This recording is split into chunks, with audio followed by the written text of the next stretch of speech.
अगर वोट की बिक्री होती रहती तो बहुजन समाज पार्टी कभी नहीं हो सकती। आगे भी कोई दलित पिछड़ों की पार्टी ये करेगी तो उसका भी यही हासिल है। भारतीय जनता पार्टी जो इस देश में शोषण का प्रतीक है, पर्यायवाची रणनीति होगी, जिसकी जितनी संख्या भारी उसकी उतनी हिस्सेदारी।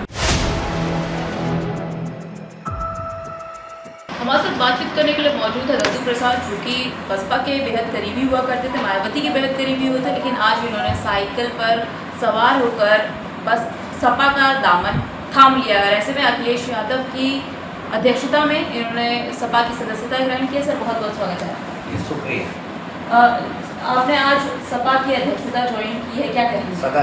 सदस्यता समाजवादी पार्टी की जो पीडीए विचारधारा है, एक्चुअल में वो मानवर काशीराम जी की बहुजन समाज विचारधारा ही है।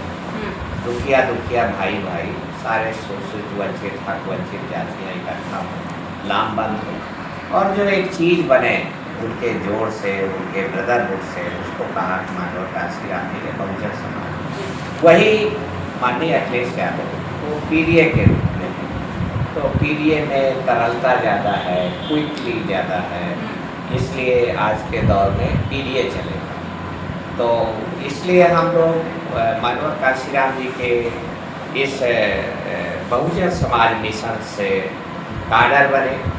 मैं यहीं लखनऊ में सिविल इंजीनियरिंग डिप्लोमा कर रहा था 1984 में, तो मैं मानवर काशीराम जी से जुड़ गया और जुड़ करके मैंने लोगों ने पूरे को तैयार किया और मैं उम्र भी मेरी नहीं थी और तब हम वहाँ से एमएलए जिता के ले आए बहुजन समाज फार्मूले पर। सारे शोषित पीड़ित जातियों को, हक वंचित लोगों को इकट्ठा करने का जो प्लान बनाया गया, तो वो बहन मायावती ने वहाँ विराम लगा दिया। अब बहुजन की जगह पर सर्वजन, और जो सामाजिक बदलाव की मुहिम थी उसको उन्होंने यथास्थितिवाद, स्टेटस को रहेगा, जैसा है वैसा ही चलेगा। जबकि पब्लिक नीड है, पब्लिक डिमांड है कि जो वर्टिकल सोशल ऑर्डर है जो मनु महाराज ने बनाया है, तो वो वर्टिकल सोशल ऑर्डर को बदल करके समता, स्वतंत्रता, बंधुत्व और न्याय पर आधारित सामाजिक व्यवस्था की स्थापना भारत के संविधान की परिकल्पना के अनुसार किया जाए। संविधान का अनुच्छेद 13 और अनुच्छेद 38 भी इसकी व्यवस्था देते हैं, पर अभी तक केंद्र सरकार ने इस संबंध में कोई भी कदम नहीं उठाया। माननीय अखिलेश यादव मानवर काशीराम जी के मिशन को पूरा करने के लिए बहुजन समाज की जगह पर वो पीडीए 90% की बात कर रहे हैं और हमें इसमें गतिशीलता नज़र आती है और इसमें गतिमान होकर के नज़र आता है। और जब बहुजन समाज पार्टी को देखते हैं तो वहाँ जड़ता स्थापित हो गई है, कुछ भी अब हलचल नहीं है, सारी चीज़ें ठहर गई हैं, रुक गई हैं। जैसे कि एक तालाब पोखरा होता है, डबरा बन जाता है और फिर उसमें सड़ांध निकलती है। खास करके हम लोगों ने जो बहुजन समाज पार्टी बनाई थी तो वोट की बिकवाली बंद करा करके बनाई थी। अगर वोट की बिक्री होती रहती तो बहुजन समाज पार्टी कभी नहीं हो सकती थी। हम लोगों ने समाज को तैयार किया कि वो जो वोट बेचे वो समझो बहन बेटी की इज्जत बेचे। वोट और बिटिया बेची नहीं जाती है, बल्कि इज्जतदार लायकवर आदमी को सौंपी जाती है। वोट न बेचना बंद करो, और समाज ने इसको एक्सेप्ट किया, स्वीकार किया। और जब स्वीकार किया और ये चारों तरफ से एक सघन जनमानस को तैयार किया गया तो ना बिकने वाला समाज बन गया। वो ना बिकने वाले समाज को बहुजन समाज पार्टी ने बोरे में भर के बेचना शुरू किया। जो ना बिकने वाला वोट बनाया गया था, इकट्ठा हो गया वोट, ना बिकने वाला वोट, जाग चुका वोट, तो ये 3 क्वालिटी उसमें जब आ गई तो उसका नाम पड़ गया टिकट। और वो टिकट उन्होंने जिस तरीके से, उससे बहुजन समाज पार्टी पतन की ओर गई। आगे भी कोई दलित पिछड़ों की पार्टी ये करेगी तो उसका भी यही हासिल हो जाएगा। इसलिए हम लोगों ने जब देखा कि वहाँ पूरी जड़ता हो गई और वो अपने भतीजे तक को नहीं बर्दाश्त कर रही। मैं 10 साल से इंतजार कर रहा हूँ। 28 जनवरी 15 को बहन मायावती ने मुझे पार्टी से निकाला था। तभी मैंने कहा था, पत्रकारों ने पूछा मुझसे कि आप क्या करेंगे, आप तो बड़े कद्दावर मंत्री थे।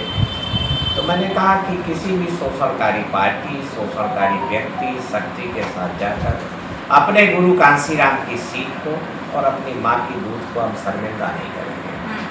हम बहुजन समाज बनाएंगे, पीडीए बनाएंगे और हम समाज को गतिमान बनाएंगे।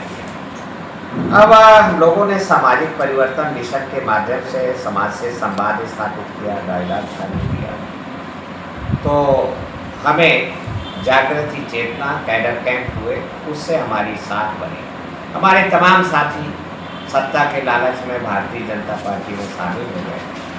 तो समाज ने उनको भी समझा, महसूस किया कि ये लोग कैसे लोग हैं।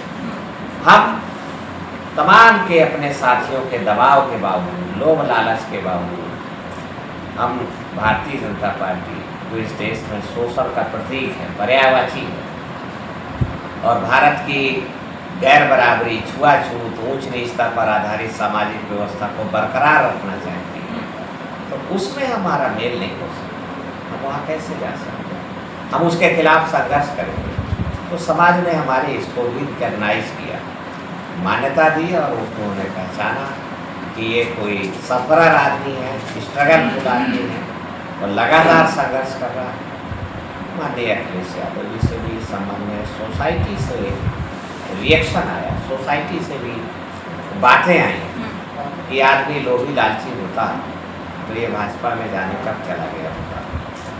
तो आज हमारी इस भावना को सम्मान मिला है, जगह मिली है और हम उम्मीद करते हैं कि पीडीए को हम लोग मजबूत करेंगे, न केवल दलित वर्ग में बल्कि हम अति पिछड़ी जातियों में पीडीए को विस्तार देंगे।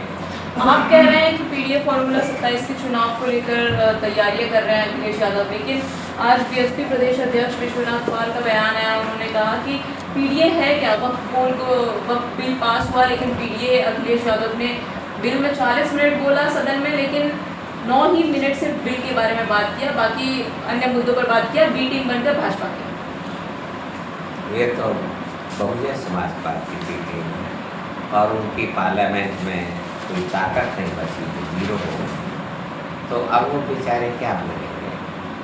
माननीय अखिलेश यादव अल्पसंख्यकों के मान सम्मान गौरव के लिए प्रतिबद्ध हैं और वो उस पर बोले।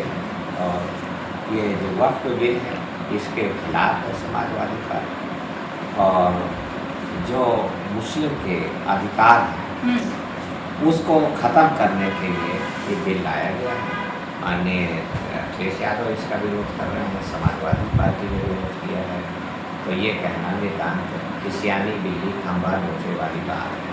अच्छा, कहा ये भी जा रहा है आपकी सदस्यता के बाद सपा के कि पुराना आपका जो सीट रहा है विधानसभा सीट मानिकपुर, वहाँ से आपको 27 में चुनाव की तैयारियाँ करवा रही है सपा, इसलिए आपको पार्टी में ज्वाइन करवाया गया है, सदस्यता दी गई है? नहीं, हमारी कोई सीट को लेकर के बात नहीं है, हम स्टेट जीतने की तैयारी कर रहे हैं। सीट नहीं, स्टेट जीतना। रणनीति क्या होगी 27?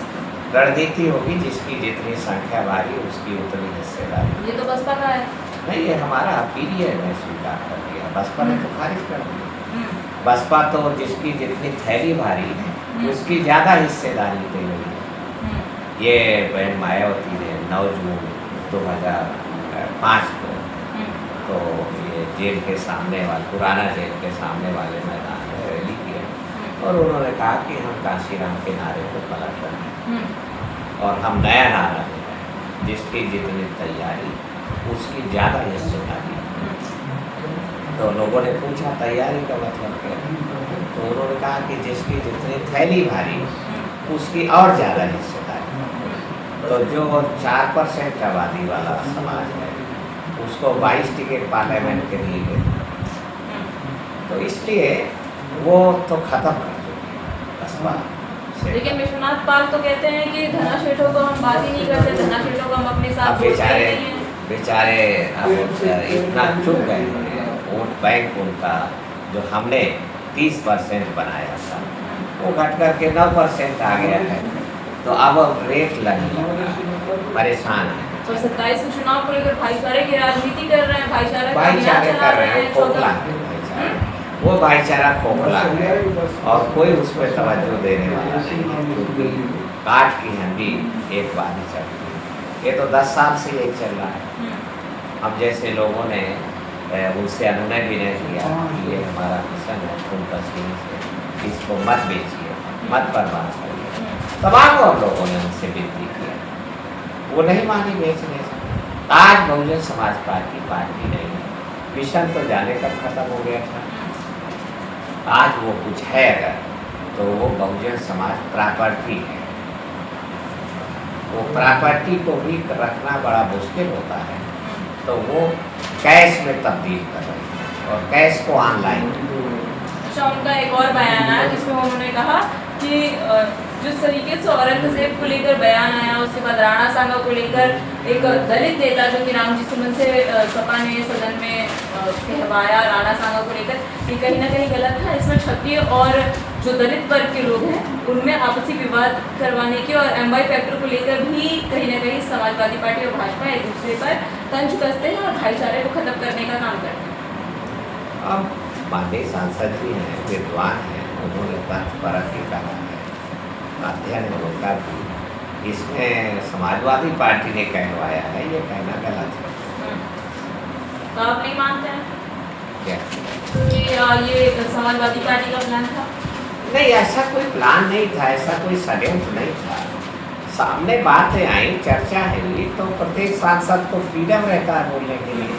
उन्होंने उस शख्स अपने स्वतंत्रता के अधिकार का और स्पीच फ्रीडम, तो स्पीच फ्रीडम के अधिकार का उपयोग करके उन्होंने बातें कही।